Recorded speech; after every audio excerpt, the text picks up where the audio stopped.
السلام علیکم ورحمۃ اللہ۔ ترجمہ تفسیر القرآن الکریم، سبق نمبر 353، سورہ توبہ آیت نمبر 31۔ اعوذ باللہ من الشیطان الرجیم۔ اتخذوا احبارهم ورهبانهم اربابا من دون الله والمسيح ابن مريم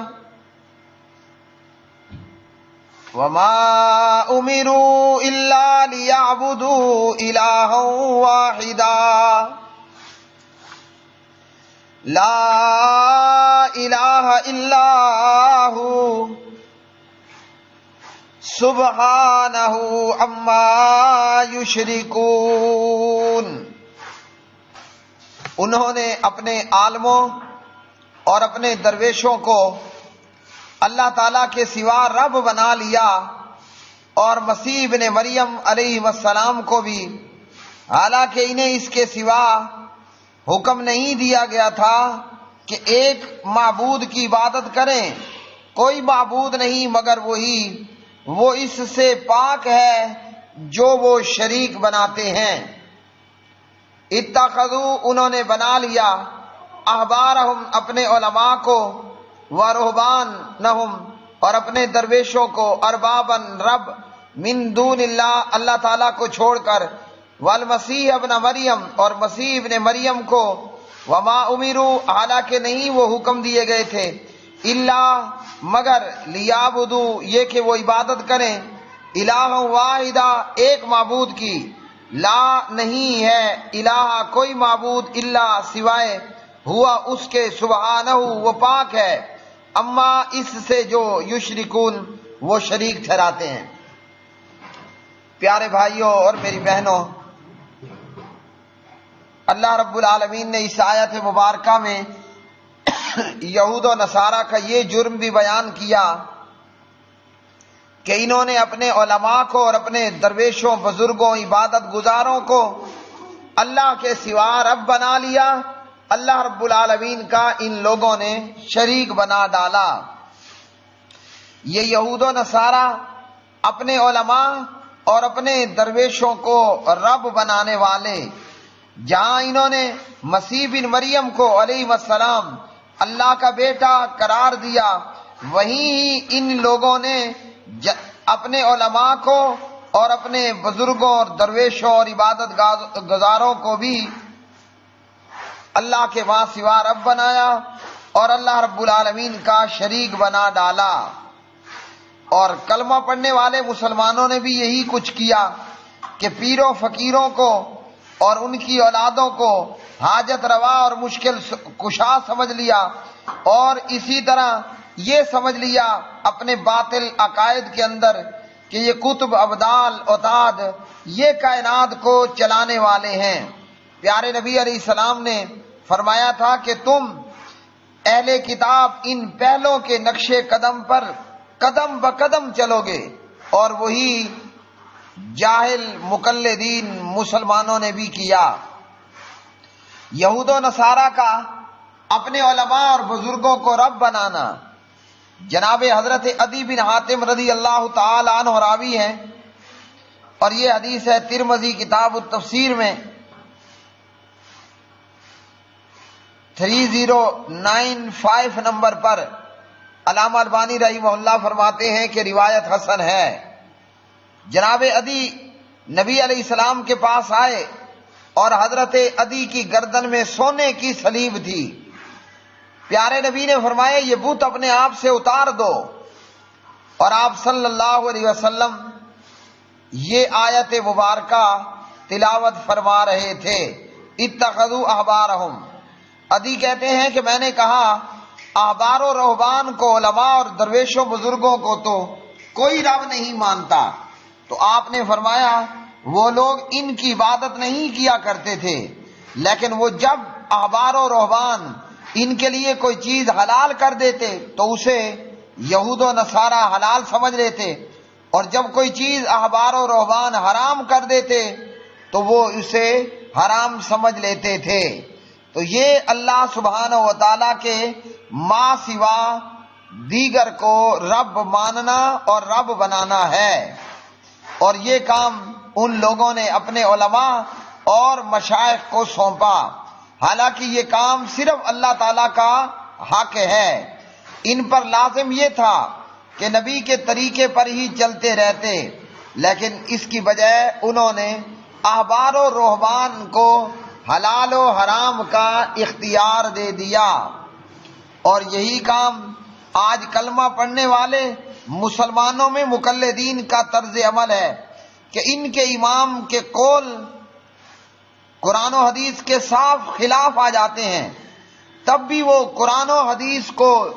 اختیار کرنے کی بجائے امام کے قول کو لیتے ہیں اور وحی الہی کو چھوڑ دیتے ہیں۔ مثال کے طور پر قرآن مجید نے صاف طور پر بتایا بچے کو دودھ پلانے کی جو کامل کمپلیٹ اکمل مدت ہے وہ ہے حولین کاملین، پورے 2 سال، لیکن یہاں قرآن کی آیت ماننے کی بجائے امام کے قول کو مانا اور دودھ پلانے کی رضاعت کی مدت 2.5 سال قرار دے دی۔ نبی علیہ السلام کی حدیث میں ہر نشہ آور چیز حرام ہے، لیکن اس کے باوجود کہا کہ کھجور اور انگور کے سوا کسی بھی چیز سے بنی ہوئی نشہ آور چیز حلال ہوگی۔ اللہ رب العالمین نے زنا کو حرام کیا، فرمایا ولا تقربوا الزنا، زنا کے قریب بھی مت پھٹکو، لیکن انہوں نے حلالے کو شریعت بنا کر پیش کر کے زنا کو حلالے کی صورت میں حلال قرار دے دیا۔ اللہ نے زنا کو حرام کیا، لیکن اجرت پر کرائے پر عورت لے کر اسے زنا کرنا ان لوگوں نے حلال بتا دیا۔ اسی طرح دیگر چیزوں کے اندر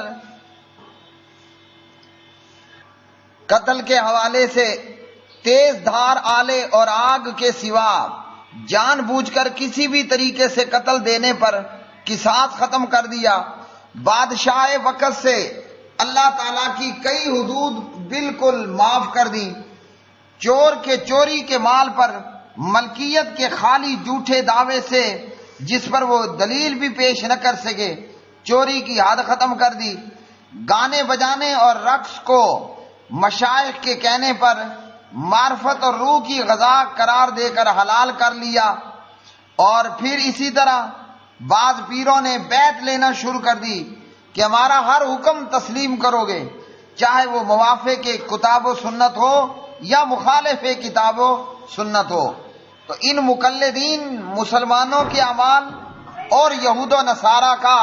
احبار و رہبان کو رب بنا لینا، اس میں کوئی فرق باقی نہ رہا۔ یہود و نصارہ نے اپنے علماء اور اپنے درویشوں کو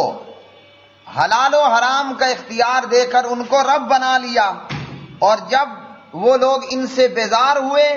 تو احبار و رہبان کے کالے کرتوتوں کو دیکھ کر یہود و نصارہ نے علماء اور درویشوں سے بغاوت کر دی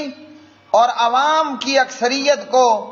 جمہوریت اور پارلیمنٹ کی صورت میں حلال و حرام کا اختیار دیا کہ government of the people, by the people, for the people, عوام کی حکومت عوام کے ذریعے عوام کے لیے۔ یوں انہوں نے جمہوریت کے نام پر احبار و رہبان سے حلال و حرام کا اختیار لے کر پارلیمنٹ کو اور جمہوری اداروں اور جمہوری افراد کو سونپا کہ پارلیمنٹ کی جو اکثریت طے کر دے وہی ملک کا قانون ہوگا۔ نتیجہ یہ ہے کہ آج یورپ کے اندر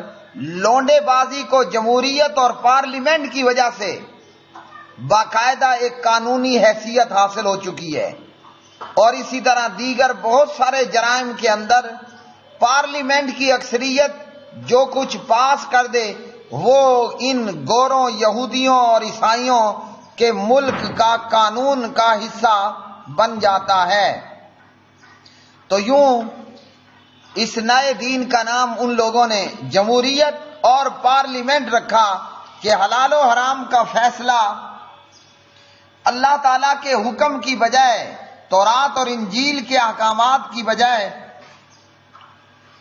وہ پارلیمنٹ ادا کرتی ہے، جو کہ سراسر کفر ہے اور صریحاً شرک ہے۔ اور افسوس یہ کہ مسلمان کلمہ پڑھنے والے یورپ اور یہود و نصارہ کے مقلدین اس کفر و شرک کے اعمال کے اندر بھی یہود و نصارہ کے قدم پہ قدم چل رہے ہیں، بلکہ اسلام سے بغاوت پر فخر کرتے ہوئے دن رات جمہوریت کی مالا جپی جاتی ہے، دن رات جمہوریت کی مالا جپتے ہیں اور جمہوریت کی تعریف کرتے ہیں، اور یہ کہتے ہوئے بھی حیا محسوس نہیں کرتے کہ پیارے نبی بھی جمہوریت نافذ کرنے آئے تھے، نعوذ باللہ، جو کہ سراسر جھوٹ ہے۔ ان کم عقلوں، بے علموں اور جاہلوں اور بے وقوفوں کو یہ معلوم نہیں کہ یہ تو سراسر ایک علیحدہ اور الگ سے دین ہے، جمہوریت اور پارلیمنٹ کے نام پر، کہ جس کا رب بھی عوام یا عوام کے نمائندے ہیں، اور عوامی نمائندوں کو یہ اختیار حاصل ہے کہ وہ پارلیمنٹ کی اکثریت سے جو بھی بل پاس کروا لیں، اس میں اللہ، رسول اور کتاب کا کوئی دخل عمل نہیں، بلکہ دھوکہ دینے کے لیے انہوں نے مختلف نام رکھے ہیں۔ اور اس پر بھی افسوس کہ جن لوگوں نے جمہوریت کے تعلق سے یہ بتایا، یہ پڑھایا اور عوام کو سمجھایا کہ جمہوریت کافروں کا ایک کفریہ نظام ہے، افسوس یہ ہے کہ وہ پڑھانے اور سمجھانے والے اہل حق کا وہ گروہ اور جتھا، وہ بھی حالات کے جبر کو برداشت نہ کر پایا اور چاروں نچار جمہوریت کی گود میں جا بیٹھا۔ انا للہ و انا الیہ راجعون، اللہم اجرنی فی مصیبتی واخلف لی خیرا منہا۔ ان لوگوں نے اللہ کے شریک بنائے اور فرمایا کہ حکم یہی تھا کہ صرف ایک اللہ اکیلے کی عبادت کریں، مطلب احبار و رہبان کو اللہ کے ماں سوا کسی کو بھی حلال و حرام کا اختیار نہیں ہے، نہ علماء کو، نہ بزرگوں کو، اور نہ پارلیمنٹ جمہوری منتخب اداروں کو، یا نہ جمہوری افراد کو۔ حکم صرف یہی تھا کہ اللہ اکیلے کی عبادت کی جائے، اور یہ واضح طور پر اللہ کا حکم تورات و انجیل کے اندر موجود تھا، لیکن اسے انہوں نے پس پشت ڈالا اور اللہ رب العالمین کے شریک بنا ڈالے، جمہوری اداروں اور افراد کی صورت میں، اور احبار و رہبان کو حلال و حرام کا اختیار دے کر۔ وآخر دعوانا ان الحمد للہ رب العالمین۔